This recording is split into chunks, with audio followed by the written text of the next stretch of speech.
Saudara, terima kasih Anda masih bersama kami di Kompas Pagi. Dan kini menyapa Anda untuk melihat berita dari dunia internasional. Kita mulai dengan informasi kebakaran hutan di Prancis Selatan membuat sejumlah jadwal penerbangan di Bandara Marseille ditunda, saudara. Lalu lintas stasiun kereta api utama kota juga ikut terganggu. Pengelola Bandara Marseille mengumumkan bahwa landasan pacu telah ditutup pada tengah hari Selasa waktu setempat. Bagian dari dua jalan raya utama juga ditutup untuk lalu lintas. Otoritas setempat mengimbau warga di wilayah terdampak untuk tetap berada di dalam rumah dan juga menutup jendela mencegah asap beracun memasuki rumah. Rekaman media lokal menunjukkan asap tipis membuat langit di atas pelabuhan lama Marseille tampak berdebu, saudara, saat di mana pesawat bom air mencoba memadamkan api di pinggiran kota berpenduduk sekitar 900.000 jiwa ini. Lebih dari 560 pemadam kebakaran dikerahkan untuk mengatasi kebakaran seluas 350 hektar.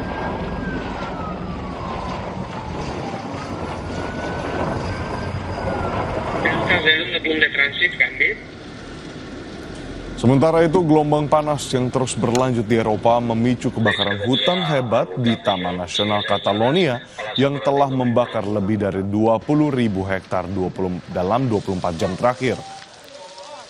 Daerah yang paling parah terkena dampak adalah antara Desa Pals dan Alfara de Carles di Tarragona, Catalonia. 6 desa telah diperintahkan untuk menjaga penduduk di dalam rumah karena angin kencang diperkirakan akan memperparah api. Pemerintah Catalonia telah meminta bantuan dari unit militer darurat UMI, pasukan tanggap cepat militer Spanyol.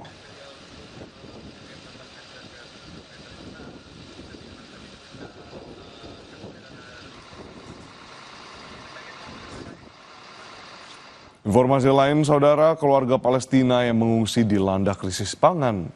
Puluhan anak-anak dan orang dewasa berdesakan di lokasi bantuan makanan di jalur Gaza.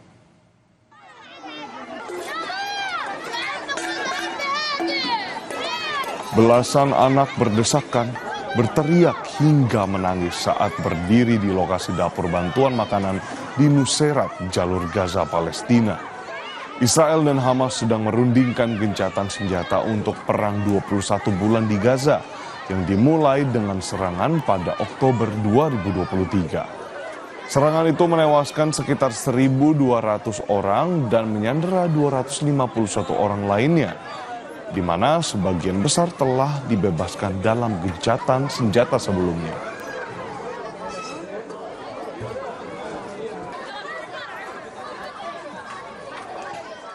Ledakan besar terlihat di jalur Gaza pada Selasa dini hari waktu setempat. Ledakan itu kemudian disusul oleh 2 ledakan lain yang lebih kecil.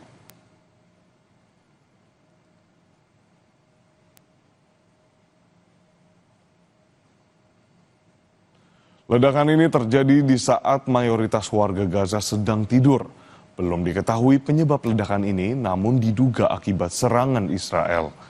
Perdana Menteri Israel Benjamin Netanyahu saat ini tengah bertemu dengan Presiden Amerika Serikat Donald Trump yang tengah mendorong gencatan senjata antara Israel dengan Hamas. Hamas menginginkan perang segera berakhir dan Israel menarik seluruh pasukannya dari Gaza. Sementara Israel ingin Hamas sepenuhnya menyerah dan melucuti senjatanya sendiri untuk benar-benar mengakhiri perang ini.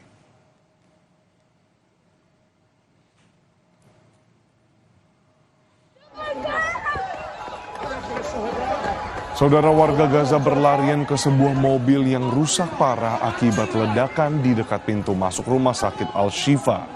Serangan ini menewaskan 3 orang dan juga melukai beberapa warga lain. Warga berusaha menolong korban selamat serta memadamkan api yang masih membakar badan mobil. Total korban jiwa dalam serangan Israel kini mencapai 57.523 orang dan melukai 136.617 orang.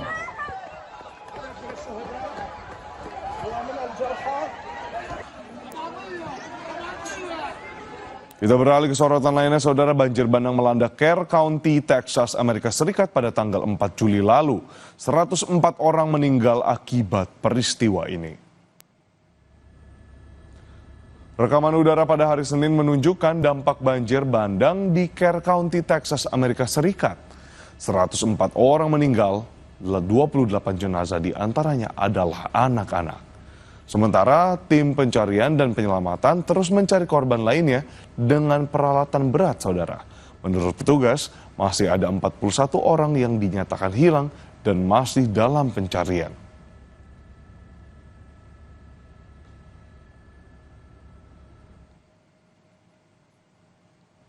Rekaman video dari drone pada Sabtu lalu menunjukkan air setinggi dan bergerak cepat di Georgetown, menyebabkan banjir bandang, saudara. Dilaporkan risiko banjir yang mengancam jiwa masih tinggi di Texas bagian tengah dengan hujan yang masih turun. 104 orang meninggal dunia akibat peristiwa ini, sementara 41 orang lain yang masih dalam pencarian.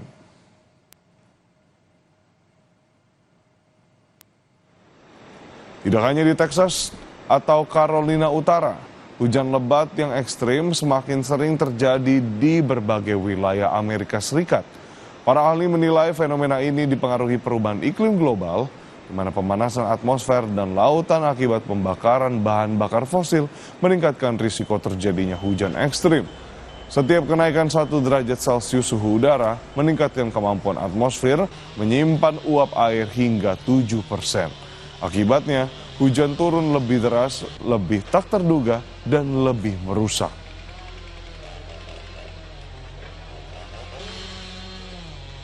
Gulf of Mexico at this present time is warmer than normal. The likely reason it's warmer than normal is that it reflects overall global warming. This is a very simple aspect of the climate system, very simple physics. The water gets warmer, the amount of water vapor in the atmosphere above the water gets higher, and when that is drawn into a weather system, it's simply additional fuel. Usai jeda, kami ajak Anda untuk melihat Festival Bunga Matahari kembali digelar di sebuah desa di Korea Selatan. Ladang kemasan yang menarik wisatawan dan penduduk lokal adalah hasil dari budidaya penduduk desa setempat. Informasinya usai jeda.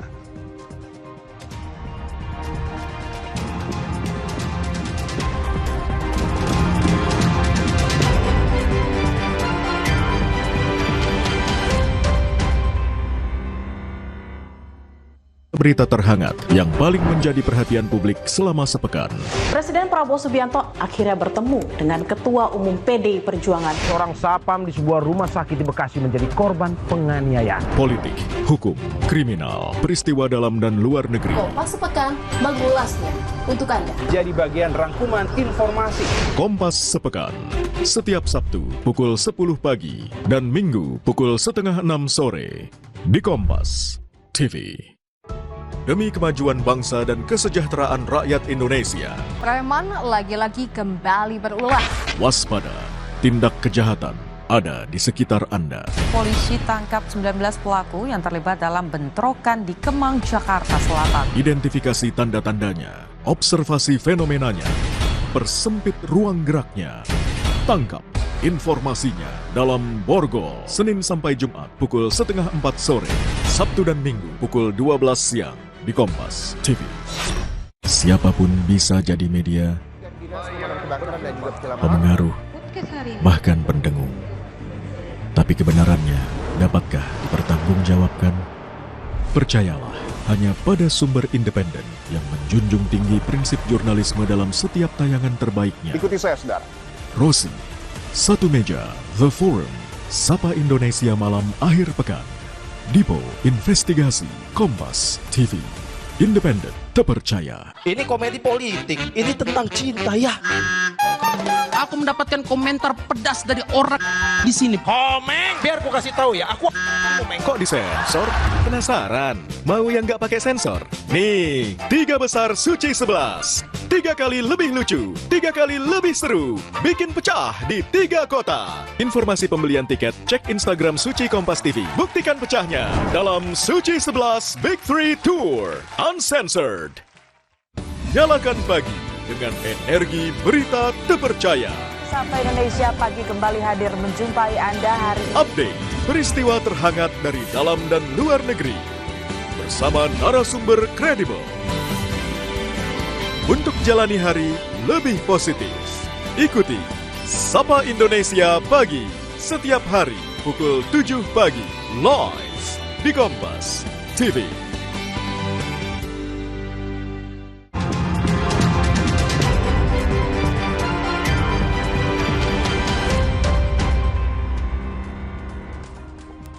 Saudara, Festival Bunga Matahari kembali digelar di sebuah desa di Korea Selatan. Lautan bunga matahari yang menarik wisatawan dan penduduk lokal adalah hasil dari budidaya penduduk setempat.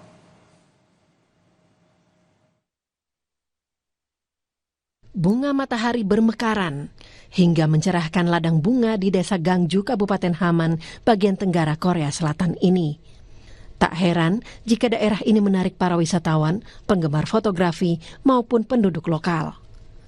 Pengunjung dapat berjalan di antara deretan bunga matahari dengan kincir angin merah di pedesaan. Ini adalah festival bunga matahari hasil budidaya penduduk setempat. Menginjak tahun ke-13, petani menyebut budidaya bunga matahari awalnya tak berjalan mulus. 한 13년, 올해 13회째인데 13년 전에 이제 우리 마을 청년회에서 지금 코로나 시대로 접어들었기 때문에 자 논밭이 전부 다 항폐화되고 있습니다. 그래서 마을 주민들이 청년회에서 이 밭을 갖다가 묵화 내버리는 것보다 무엇을 좀 해서 하면 어떻겠냐 이런 조언이 있어가지고 마을 청년회에서 이제 개발해가지고 해바라기 한번 심어보자. 마을 소득도 창출할 수도 있고 그래서 이제 시작이 됐는데 지금까지 이 13회까지 지금 온 게 참 우여곡절도 많았고 참 그래서 지금까지는 올해는 좀 너무나 풍요롭게 잘 된 것 같습니다. Seiring menyebarnya berita tentang surga bunga matahari ini, semakin banyak pengunjung berdatangan. Dan festival bunga matahari pun digelar tahunan setiap musim panas. 저는 먼 데서 정읍에서 왔고요. 와서 보니까 날씨는 더워도 시야가 확 뚫려 있고 해바라기 꽃이 만발하게 피어 있으니까 기분은 아주 상쾌합니다. 구경하고 싶으신 분들한테 말하고 싶은 거는 때 맞춰서 오시면 너무 좋을 것 같아요. Setiap musim panas, desa Gangju berubah menjadi lautan bunga matahari.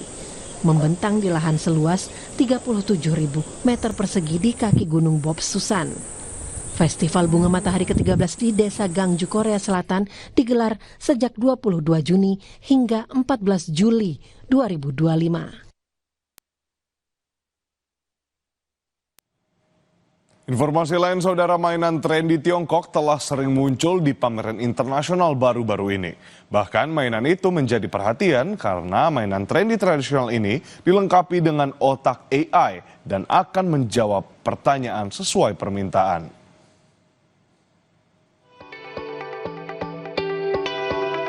Dongguan, Provinsi Guangdong di Tiongkok Selatan baru-baru ini mengadakan sesi pertukaran pengembangan industri mainan yang mendukung AI. Sejumlah perusahaan mainan dan pakar di bidang AI mengeksplorasi jalur baru mainan AI. Perusahaan mainan menggunakan teknologi AI untuk mengoptimalkan pengembangan dan produksi cetakan mainan trendy, meningkatkan efisiensi desain.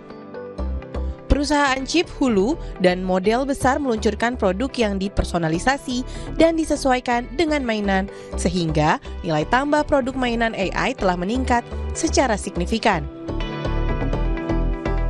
Sebagai basis produksi dan ekspor mainan terbesar di Tiongkok, Provinsi Guangdong memiliki potensi besar di bidang mainan yang mendukung AI.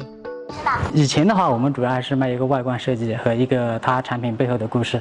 现在呢，就是它可以定义角色，比如说我给它定义成我的好朋友，它以后就会变成这个好朋友来跟你聊天。Dongguan juga manufaktur untuk industri mainan global, sedang mengalami transformasi untuk membuat lebih banyak mainan yang dapat dikoleksi dan dirancang didorong oleh permintaan domestik dan daya tarik internasional. 我们看到一个很大的特点是什么呀？就是美国的 AR 玩具非常贵啊，中国的玩具呢，它的成本控制得会非常好，这就使得我们有一个非常大的一个溢价空间，使得我们的 AR 玩具啊这个企业它去出海就带来了非常大的一个动力。 Pada tahun 2023, kota ini secara resmi ditetapkan sebagai ibu kota mainan seni yang menggarisbawahi peran utamanya dalam ekonomi mainan global.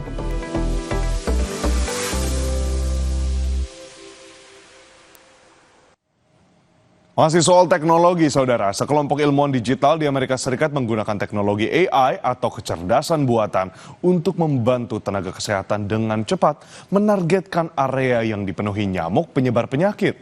Perangkat ini ditujukan untuk mengidentifikasi berbagai spesies nyamuk, termasuk nyamuk penyebar penyakit. Seorang warga di Filipina rutin membeli obat nyamuk bakar untuk membantu melindungi anak-anaknya yang berusia 1 tahun dan 9 tahun dari demam berdarah. Hal ini dilakukan karena Filipina, wilayah Asia Tenggara yang masih menjadi tempat penyebaran demam berdarah. Seperti malaria, demam berdarah ditularkan melalui gigitan nyamuk yang terinfeksi. Menurut Organisasi Kesehatan Dunia, kasus demam berdarah cenderung tidak dilaporkan. Banyak yang tidak bergejala dan bahkan pernah ada kasus salah didiagnosis. Penyakit ini bisa berakibat fatal. WHO mengatakan keluarga di wilayah endemis demam berdarah yang terjangkit penyakit ini menghadapi kesulitan keuangan cukup besar, terutama karena sistem kesehatan di sejumlah negara belum berkembang. Menurut Organisasi Kesehatan Dunia, jumlah kasus demam berdarah tertinggi adalah 6,5 juta pada tahun 2023. Kasus ini memengaruhi lebih dari 80 negara di seluruh wilayah WHO dan mengakibatkan 7.300 kematian terkait demam berdarah. Namun demam berdarah hanyalah salah satu penyakit yang disebarkan oleh nyamuk. WHO mengatakan 3 spesies nyamuk, Aedes, Anopheles stephensi, dan Culex, menyebabkan penyakit seperti malaria, cikungunya, demam berdarah, filariasis limfatik, demam kuning, dan Zika. Beberapa dapat mematikan dan beberapa dapat memiliki efek melemahkan yang bertahan lama pada kesehatan seseorang. Dan hal inilah yang membuat peneliti dari Universitas South Florida di AS membuat inovasi menggunakan kecerdasan buatan untuk menemukan berbagai jenis nyamuk pembawa penyakit guna membantu petugas kesehatan menemukan dan bersiap mengambil tindakan di area yang terinvestasi. So the inspiration for our smart AI-enabled mosquito trap is because surveillance of mosquitoes today is a purely manual process. Traps are laid, thousands of mosquitoes are being collected, most of them are thrown away, and only a very small few are basically looked at. And if there is a disease-carrying mosquito there, then the public health officials keep track of that. But this process is very painful, very time-consuming, and very inefficient. And given the advancements in AI, we decided that we can come up with a smart AI-enabled mosquito trap that can trap mosquitoes, use AI to automatically identify the disease-spreading ones, whether it's Zika, malaria, dengue, etc. Kasus malaria dan demam berdarah dapat meningkat di daerah tertentu pada waktu tertentu, terutama selama musim hujan. Mampu mendeteksi jenis nyamuk yang ada di daerah tertentu akan membantu tim medis mengirimkan bantuan dengan lebih efisien. Mungkin perlu waktu sebelum perangkat tersebut dapat digunakan di negara-negara seperti Filipina. Tetapi para peneliti mengatakan bahwa perangkap nyamuk dengan kecerdasan buatan ini akan segera dibuat dengan murah dan mudah, dengan potensi untuk meningkatkan produksi secara cepat dan mengurangi resiko terburuk dari penyakit-penyakit yang disebabkan oleh nyamuk.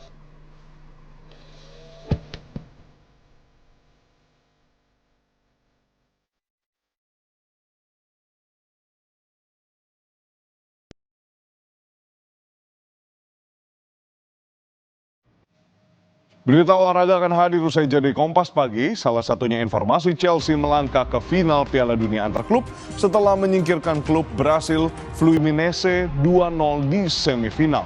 Tetaplah bersama kami.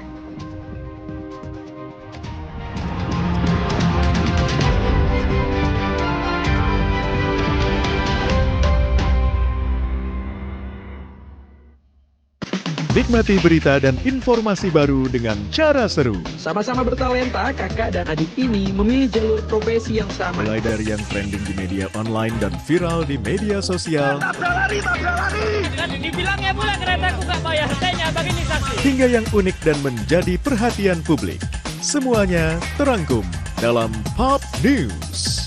Setiap Sabtu dan Minggu pukul 9:30 pagi di Kompas TV. Nyalakan pagi dengan energi berita terpercaya. Sapa Indonesia Pagi kembali hadir menjumpai Anda hari ini. Update peristiwa terhangat dari dalam dan luar negeri bersama narasumber kredibel. Untuk jalani hari lebih positif, ikuti Sapa Indonesia Pagi setiap hari pukul 7 pagi live di Kompas TV. Saya, Budiman Tanurjo, menyambut Anda dalam sebuah forum berkualitas, mencermati Indonesia dengan bijak dari kacamata kebangsaan.